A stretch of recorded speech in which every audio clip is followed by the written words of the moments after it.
My stomach growled as I walked past the bakery. I hadn't eaten lunch because we were $20 short for the electric bill, and I didn't want the lights to go out again.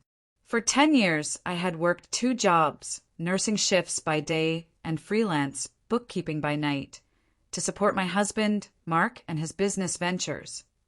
Every one of his ideas had failed, leaving us deeper in a hole that I was constantly digging us out of. When I got home, I found Mark's gym bag slumped by the door. As I moved it, a small silver key fell out of a hidden zipper. My heart did a strange, heavy thud. Mark didn't have a gym membership anymore. He said we couldn't afford it. I took the key down to the basement, where he kept an old metal safe he claimed was empty. When the lock clicked open, my world tilted. Inside weren't just papers, but bank statements for an offshore account. The balance at the bottom made my vision blur. $400,000. While I was skipping meals and wearing shoes with holes in the soles, my husband was sitting on nearly $500,000. He had been siphoning our joint savings for years, lying to my face every single day. I sat on the cold basement floor for an hour, the statements clutched in my trembling hands. The dates on the deposits matched exactly with the times he told me his investments had gone bust. He hadn't lost the money. He had just moved it where I couldn't touch it. I heard the front door creak open and Mark's heavy footsteps above me. I quickly shoved the papers back, locked the safe, and hid the key in my pocket. When I walked upstairs, Mark was sitting at the kitchen table with a long, miserable face. He didn't even look up.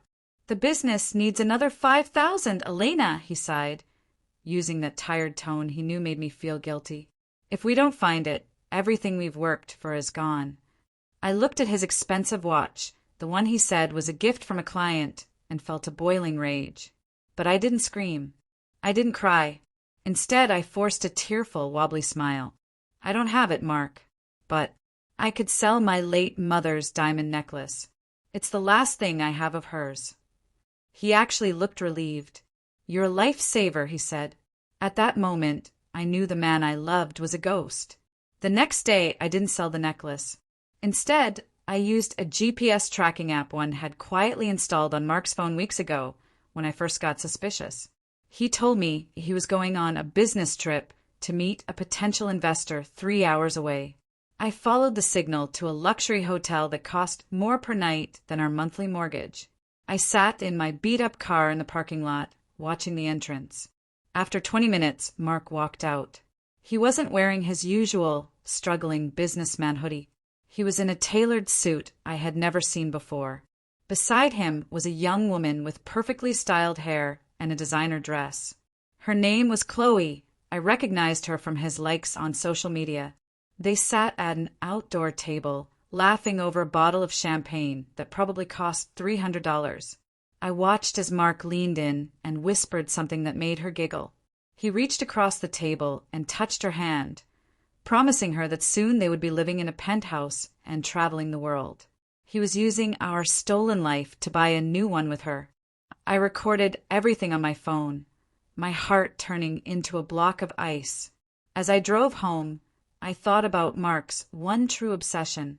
For as long as I had known him, he had talked about a vintage Porsche 911 Turbo from the late 80s. He called it his North Star.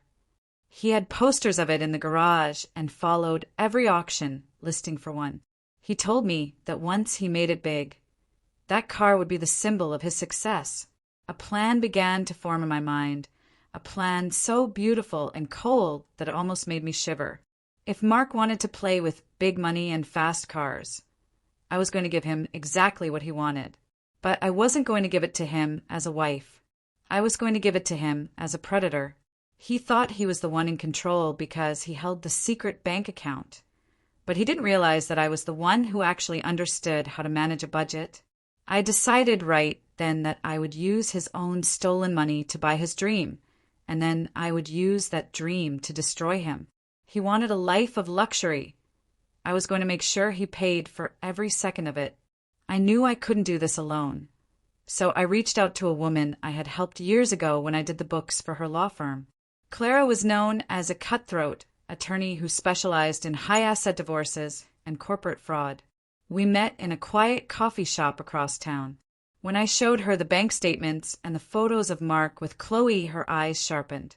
"He's been very clever," she whispered, "but he's been greedy, and greed makes people sloppy." She helped me contact a financial fixer who could help me move through the shadows. Together, we set up an anonymous LLC called Phoenix Holdings. I didn't want my name anywhere near the paperwork. To the world, Phoenix Holdings was a private investment group looking to build a luxury rental fleet. Clara explained that by using an LLC, I could enter into contracts with Mark as a business entity, not as his wife. This was the first step in building the cage. I felt a strange sense of peace as I signed the documents. For 10 years I had been a victim. Now I was a CEO with a very specific mission. The most dangerous part of the plan was moving the money. Since I still had power of attorney over our joint affairs, something Mark had given me years ago so I could handle the boring bills, I had legal access to move funds.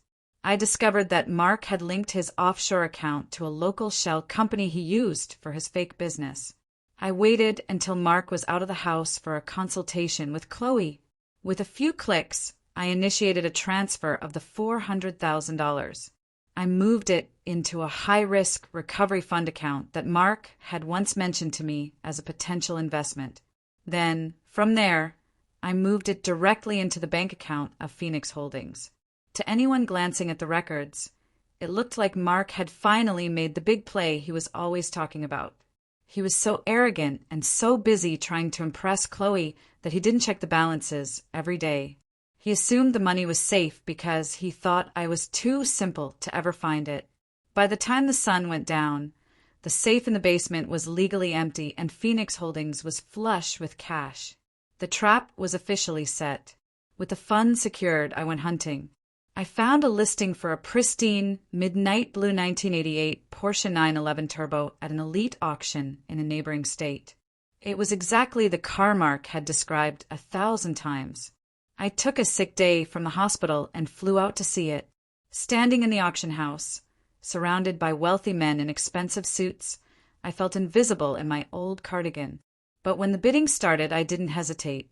Every time someone raised their paddle, I raised mine higher.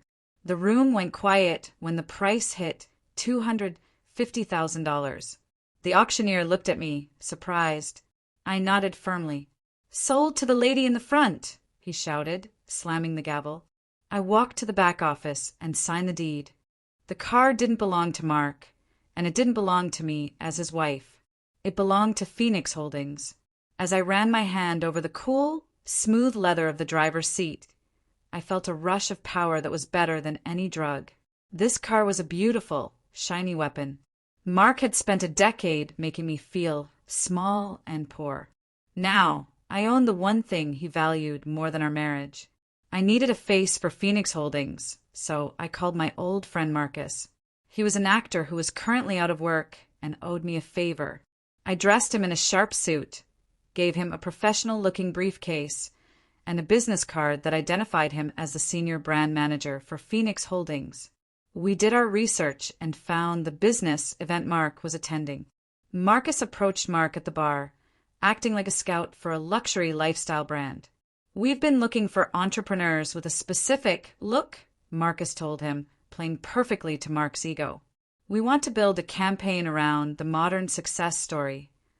We provide the car, you provide the image. You drive it, you post about it, and you represent the brand." Mark's eyes nearly popped out of his head when Marcus showed him a photo of the midnight blue Porsche. He couldn't believe his luck. He thought his lies had finally paid off and that he was being recognized as the big shot he always pretended to be. He didn't ask questions about why a company would choose him. He just wanted to know when he could get the keys. 2 days later, Marcus met Mark at a high-end office space I had rented for an hour. He laid out the brand ambassador lease agreement. It was a massive document filled with complex legal jargon. Mark was so blinded by the sight of the Porsche parked right outside the window that he barely skimmed the pages. "It's a standard sponsorship deal," Marcus lied smoothly. As long as you maintain a professional image that reflects well on the Phoenix brand, the car is yours to use. Mark signed his name with a flourish, not realizing he was signing a predatory lease with a massive personal guarantee. The contract included a strict character and morality clause. It stated that any behavior deemed reputationally damaging, such as public scandal or documented infidelity, would result in the immediate repossession of the vehicle and a massive financial penalty. It also stated that the lessee was responsible for the full depreciation of the car if the contract was breached. Mark didn't even notice the clause that linked the lease payments to his personal assets. He thought he was getting a free ride. He was actually signing away his entire future to an anonymous landlord who hated him. I was standing in the front yard, watering the dying grass, when the roar of the engine filled the street. The midnight blue Porsche turned the corner and swung into our driveway like a shark. Mark hopped out, a huge, smug grin on his face. He didn't even say hello. He just leaned against the hood and looked at me with pure disdain. "I told you I was meant for more than this life, Elena," he sneered, gesturing at our modest house. "While you were wasting time at the hospital, I was making moves. This car is proof. I finally made it without a single bit of your help." I stood there, holding the hose, looking exactly like the simple wife he thought I was. I let out a fake gasp and dropped the hose. "Oh, Mark, it's beautiful. How did you ever afford such a thing?" He laughed, a cold, mocking sound. "Don't worry your head about the details. Just know that things are changing around here. I'm moving into a different circle now. A circle you don't really fit into." He didn't even offer to take me for a ride. He just grabbed his bag and went inside to call Chloe, leaving me alone with the car I actually owned. The next few weeks were a descent into a special kind of hell. Now that Mark had the car, he stopped pretending to care about our marriage at all. He spent every weekend at car shows or networking events, but the GPS showed he was actually taking Chloe to expensive restaurants and weekend getaways in the Porsche. At home, he treated me like a servant. He would leave his dirty clothes on the floor and complain if dinner wasn't ready the second he walked in. "I'm a high roller now, Elena," he told me one night while I was scrubbing the kitchen floor. "You should be grateful I'm even still here. Most men in my position would have traded you in for a newer model by now." I kept my head down and kept scrubbing. I needed him to stay arrogant. I needed him to keep flaunting his wealth in public. Every time he took Chloe out in that car, he was generating more evidence for the morality clause violation. I had a file on my laptop that was growing every day. Photos, timestamp locations, and audio recordings from the hidden mic I had installed under the Porsche's dashboard. He was digging his own grave, and he was doing it with a smile. I decided it was time to give him a little nudge. I had Marcus send an official violation warning from Phoenix Holdings to Mark's private email. The notice cited unauthorized use of the vehicle for non-business purposes and reminded him that the car was to be used strictly for brand representation. I watched him from the kitchen doorway as he read the email. His face went pale, and he started pacing the living room. He didn't tell me about it, of course. He just deleted the email and poured himself a large glass of scotch. He was terrified that his new sponsors would take away his toy, but he was too addicted to the attention he got from driving it to stop. He thought he could outsmart the company just like he thought he had outsmarted me. He went out that night and stayed out until 3 a.m. The GPS showed the car parked at Chloe's apartment complex. He was doubling down on his risks, convinced that he was untouchable. I sat in the dark and listened to the rain hitting the roof, knowing that the first warning was just the beginning of the end for him. My birthday came and went without a single word from Mark. He didn't even buy a card. Instead, he told me he had a crucial investor meeting and wouldn't be home until late. That evening, I sat on my bed and scrolled through Chloe's Instagram. She had posted a story titled, "Best Birthday Ever," even though it wasn't her birthday. The video showed her sitting in the passenger seat of the Porsche, squealing with delight. Mark's hand was visible as he handed her a small, blue box from a famous luxury jeweler. Inside was a diamond-encrusted handbag that must have cost at least $15,000. "For my queen," Mark's voice said in the background. I felt a sting of pain, not because I wanted the bag, but because I realized he was using the money I had worked so hard for to buy her love. But then I remembered the contract. Gifting luxury items to a mistress while using a brand vehicle was a direct violation of the morality clause. I saved the video and sent it to Clara.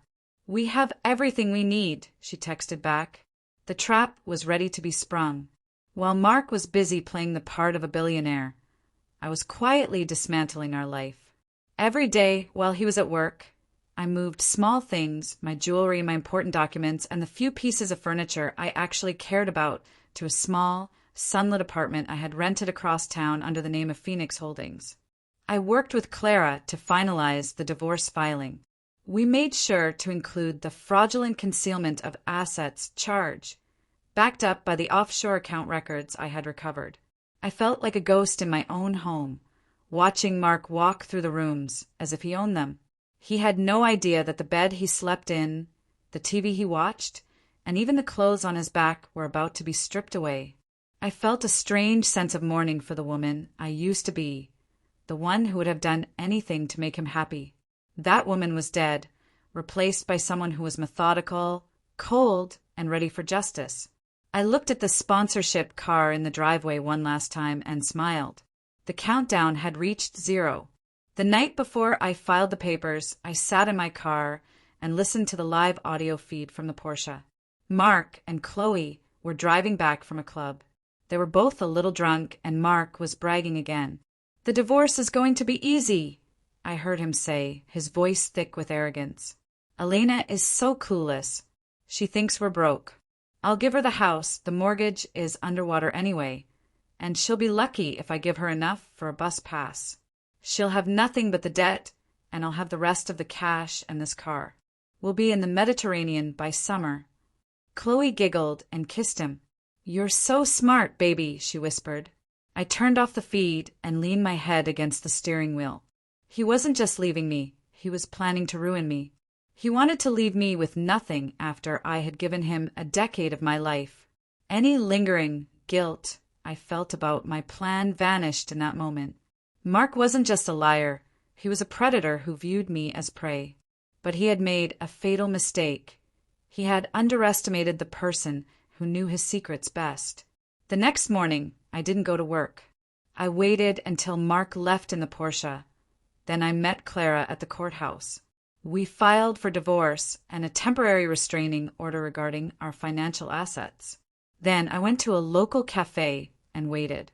I knew exactly where Mark was going. He had a lunch date with Chloe at the most expensive steakhouse in the city. As I sat there, I thought about the $400,000. Mark probably thought it was still sitting in that recovery fund, waiting for him. He didn't realize that the money was gone, spent on the car, the legal fees, and the apartment he didn't know I had. He was currently driving $250,000 of his own stolen money, but he didn't own a single bolt of it. I felt a calm, cold clarity. The legal trap was locked. In a few minutes, Mark's phone would start ringing with calls from his bank and his lawyer, and his world would start to crumble. I took a sip of my tea and looked at my watch. It was time for the show to begin. The first divorce hearing was scheduled for 2 weeks later. Mark showed up looking smug, wearing his expensive suit and carrying his Porsche keys like a trophy. He thought he was going to walk in, lie about having no money, and walk out. But when Clara stood up and presented the evidence, the color drained from his face. She produced the records of the offshore account, the transfers to Phoenix Holdings, and the GPS logs of the car. "Your Honor," Clara said firmly, "the defendant has engaged in a systematic pattern of financial abuse and fraud. He hid $400,000 of marital assets and attempted to shield them from this court." Mark tried to laugh it off.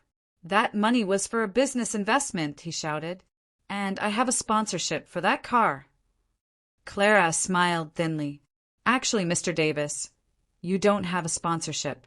You have a lease with Phoenix Holdings. And as it turns out, Phoenix Holdings is the entity that received your investment." You've been paying a lease to a company that used your own hidden money to buy the car. Mark looked like he was going to faint. He finally realized that the entity he had been dealing with wasn't a faceless corporation. It was me. The morality clause was the final blow.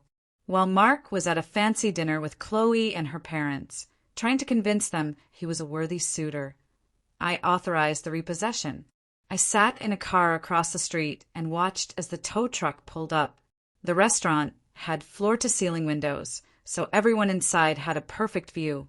When the alarm on the Porsche started blaring, Mark ran outside, followed by Chloe and her parents. "Hey, what are you doing?" "That's my car!" he screamed at the tow driver. The driver didn't even look at him. "Orders from the owner, pal. Lease is terminated for conduct violations." Mark was frantic, trying to pull on the door handle, but the truck was already lifting the front wheels. Chloe's father looked at Mark with pure disgust. "I thought you said you owned this company, Mark." Chloe was crying, embarrassed by the scene. As the car was hauled away, Mark stood in the middle of the street, looking small and defeated in his expensive suit. The North Star was gone, and he was left standing in the dark. I drove to the impound lot where the car had been taken. A few minutes later, Mark arrived in a taxi, looking disheveled and desperate. He saw me standing by the gates and marched over, his face red with fury. "You," he hissed. "You did this. You stole my car and you stole my money. I'll sue you for everything you're worth." I didn't flinch. I walked over to the Porsche, unlocked the driver's side door and sat inside. I rolled down the window and looked at him. "I didn't steal anything, Mark. I just used our savings to buy something we could both enjoy, except only one of us actually followed the rules." I held up the lease agreement he had signed. "I'm the CEO of Phoenix Holdings, Mark, and according to this contract, you're 3 days late on your lease payment, and you violated the morality clause at least 20 times. This car is mine. The money you used to pay for it is mine. And the debt you've racked up? That's all yours." The look on his face was the most satisfying thing I had ever seen. He realized he had been paying me to drive a car I owned, using money he had stolen from me. Left alone in our old house, but he couldn't even keep that. The mortgage hadn't been paid in months because he was using the money for Chloe, and the bank started foreclosure proceedings. I had already moved all my things out, so when the sheriff showed up to serve the eviction notice, Mark had nothing but a few suitcases of clothes. He called me 50 times a day, begging for another chance, telling me he had made a mistake and that he still loved me. I didn't answer a single call. I blocked his number and focused on my new life. He had wanted a life without me. Now he finally had one, and he was finding out exactly how much it cost. Because of the personal guarantee in the lease, I didn't just stop at taking the car. As the owner of Phoenix Holdings, I became Mark's primary creditor. His business was a joke, so he had to take a job as a low-level salesman at a local hardware store just to make ends meet. Every month, a significant portion of his meager paycheck was garnished and sent directly to Phoenix Holdings to pay off the depreciation and legal penalties from the lease. He was literally working for me. He was paying for the ghost of the car he loved so much. I didn't need the money, but I made sure the garnishments continued. It was a monthly reminder for him that every lie has a price. I would see the deposits hit the LLC account, $400 here, $500 there, and I would think about all those lunches I had skipped so he could pretend to be a mogul. The scales were finally being balanced, one paycheck at a time. One afternoon, I was leaving the lawyer's office when I ran into Mark on the street. He looked terrible. His suit was wrinkled, he had lost weight, and there was a desperate, hollow look in his eyes. He stopped me and practically fell to his knees. "Elena, please," he sobbed. "I'm living in a studio apartment with no heat. I'm taking the bus to work. Just stop the garnishments. You've won. Haven't you had enough revenge?" I looked down at him and felt nothing but a cold, distant pity. "This isn't revenge, Mark. This is just the bill for the life you chose."